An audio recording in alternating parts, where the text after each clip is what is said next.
Good day, YouTube. It is the 23rd of October 2022. It's my 1975 Vanguard Citicar. We are going to do another video on it. We've got about a dozen videos sitting in a playlist waiting for you to watch.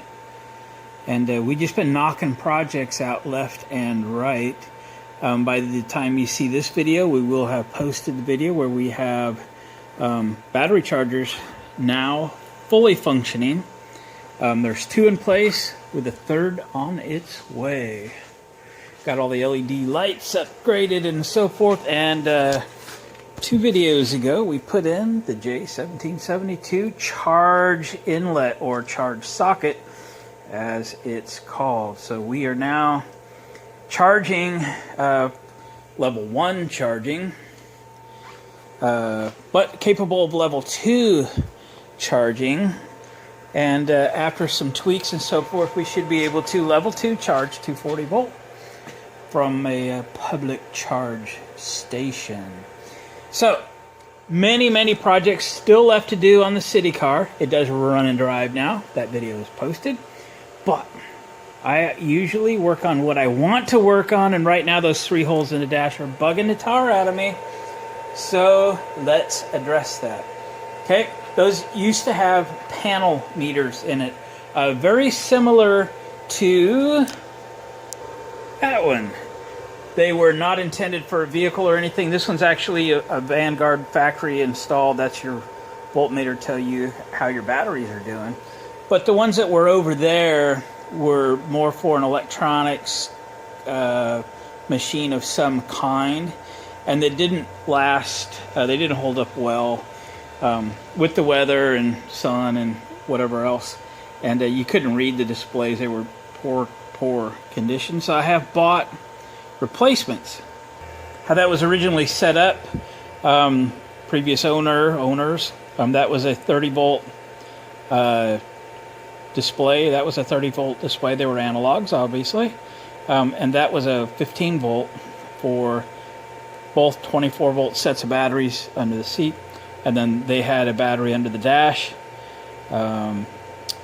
for running headlights and 12 volt accessories. And I am going to put that back. So I have purchased 1, 2, 3 meters. I've showed it in a couple videos previous, but they're not going to fit those holes. So we're going to make an adapter plate out of a piece of aluminum diamond plate that my dad left after a project we did a couple weeks ago.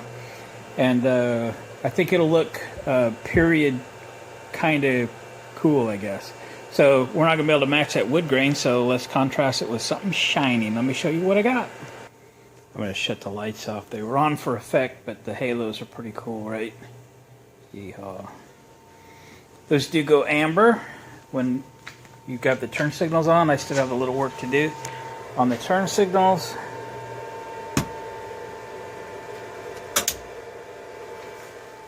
Right now they're not flashing, but they probably wouldn't because they're LEDs now. Doesn't show up real good on screen, but that's very amber. It's very amber, like that's very amber. Pretty cool. So anyway, we'll get those in a video coming up real soon. But like I said, we're going to work on what I want to work on. So here's this piece of aluminum diamond plate. We used a piece yesterday when we put that J1772 plug in, and I think it looks just fine. I had a bigger hole. There's been multiple different kinds of power inlets and outlets and stuff put in that spot, so we had to have something to kind of fill the hole and to provide some additional support, and that works just fine. So let's use it again. So I think a piece 4 inches high by 10 inches wide is going to be just fine. So this is a 4-inch piece. And so let's cut that 10 inches. Piece of equipment we're going to use today is called a 3-in-1. I've had this for a long time. I don't get much chance to use it, but it's got a 30-inch capacity, and it has a shear, a press brake, and a roll all in one unit. So if you have a small shop like mine, you could put it on something that rolls and get it out of your way. So let's put it to use. Very good. So Let's open up the shear. Slide in our piece right up to the fence. Slide it forward. It's not a super critical measurement by any means, but we're shooting for 10 inches. Ready? Go. Done. I love this thing. Okay. Now I'm going to put this up against the back or the front of the dash, and then from behind I'm going to pencil the existing holes, and then we'll try to get a layout for the gauges. All right, so I just penciled out on the back side what the existing gauges are. So this is the passenger side. Not that it's a big deal. We'll clear some what we need to make everything fit and look right. These were not, center lines were not followed, and I can't live with that. So here we go. We're going to get what we get as far as clearance is concerned. These have to fit, and they've got to be installed better than what was there. So the two 30-volt scales, these are all going to be the same physical size. So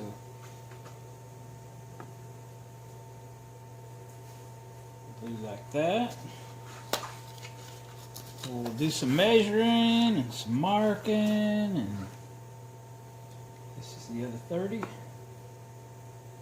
we'll just kind of see what looks best, what layout looks best, regardless of what the holes are, whatever looks best. I kind of thought this is a good industrial look, an aircraft kind of look. That's why we're going with it. This is the 15-volt scale unit. I wish they were backlit. I couldn't find that, but that's okay. All right, so let's do a little measuring. These are 1 7/8, so just a little under 1 7/8. So let me do a little calculating, a little laying out. We'll find center of all this mess, and we'll get these things in there.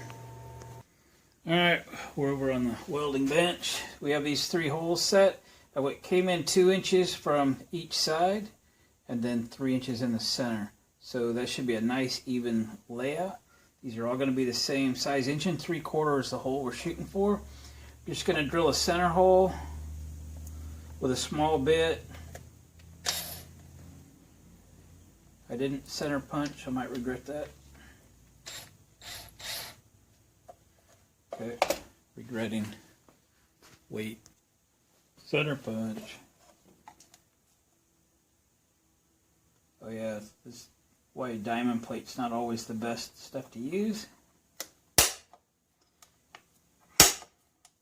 Because you're not always on the flat.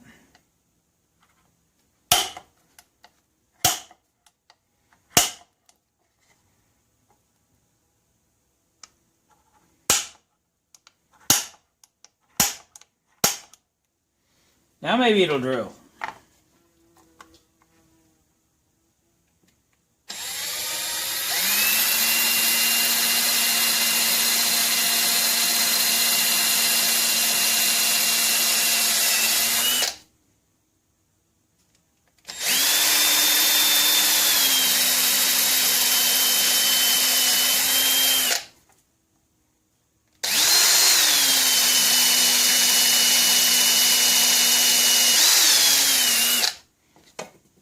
Alright, I'm going to grab a step bit.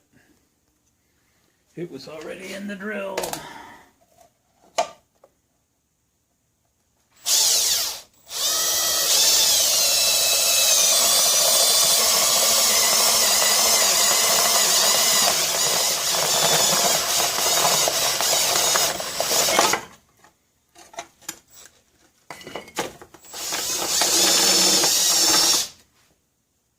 Right, one down.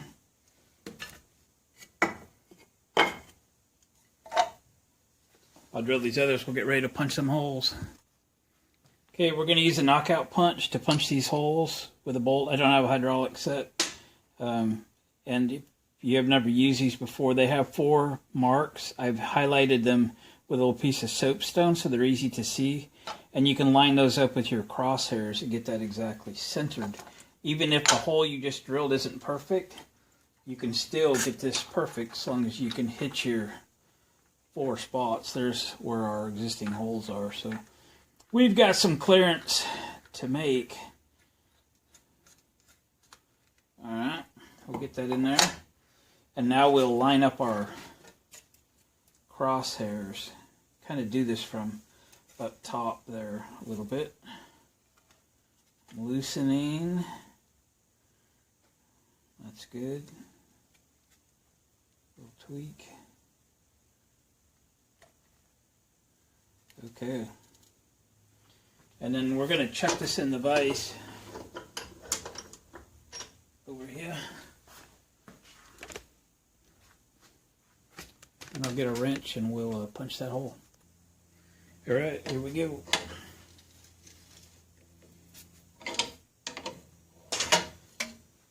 Aluminum like butter.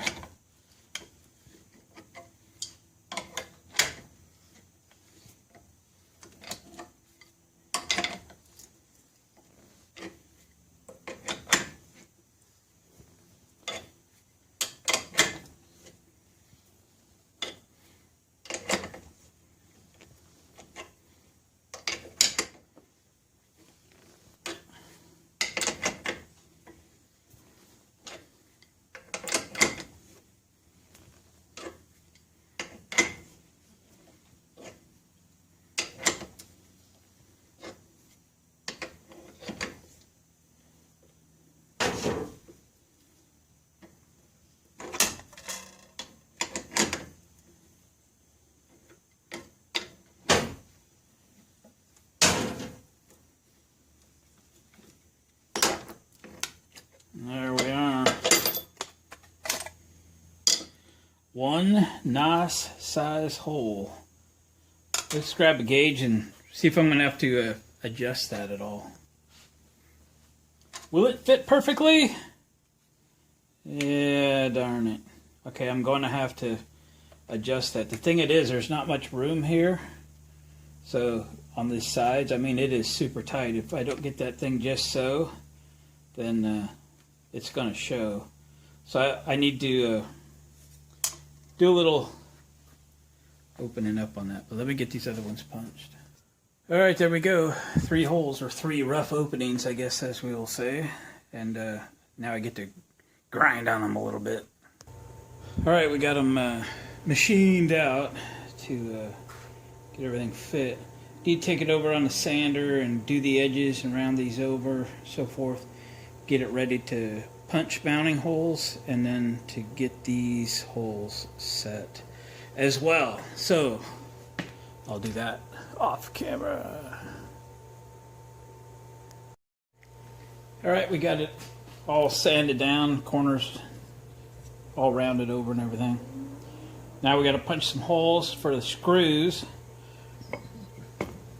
Got to make this fairly accurate.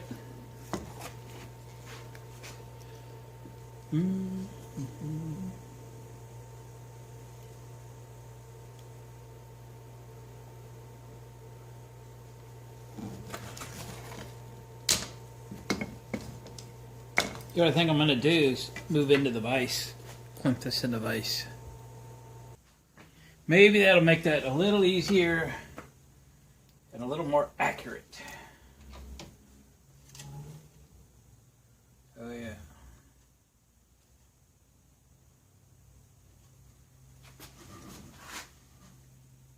Again, that flange on these gauges doesn't give much room between the screw holes in the center, so but they are nuts and bolts that hold it in place, so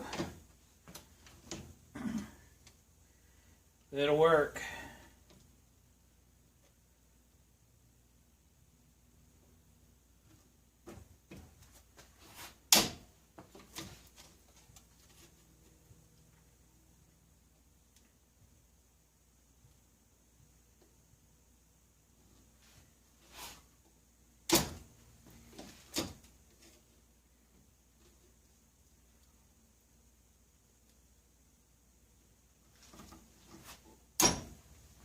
Alright, we'll finish punching these. Alright guys, we got her done. Got all the holes punched in the perimeter to get it bolted to the dash. All the gauges are screwed in. We put the nuts and washers on behind the screws. The gauges didn't come with mounting hardware as I thought they did, so I just used some 632 Phillips head regular old screws and got it all bolted together. I had a couple ideas. I'm going to look online this week and see if I can find, and I actually have a couple options, so I'll give us some thought about, you know, maybe a little light show on the top and maybe a toggle switch to turn them on and off, like a 3-pole. Or actually I don't need a 3-pole, I can just switch the ground. We'll just, I don't know if I can. Anyway, I'll give that some thought. Anyway, I might just do a 3-pole, you know, little switch. Doesn't have to carry any current, speak of. But anyway, sorry I'm blocking the light. Alright, there we go guys. One of the next videos I'll show you it all installed, but I may do some other things, and I might need that dash part a little bit to work on a better fastener system to bolt it in and out, because it's probably going to come in and out a little bit, and those screws are bugging me, and the little clips that hold it to the dash, some of them are missing, so we'll go through and find a better way. Other than that, guys, thanks for watching, commenting, subscribing, thumbs up on the way out, please, and we'll catch you on the next video.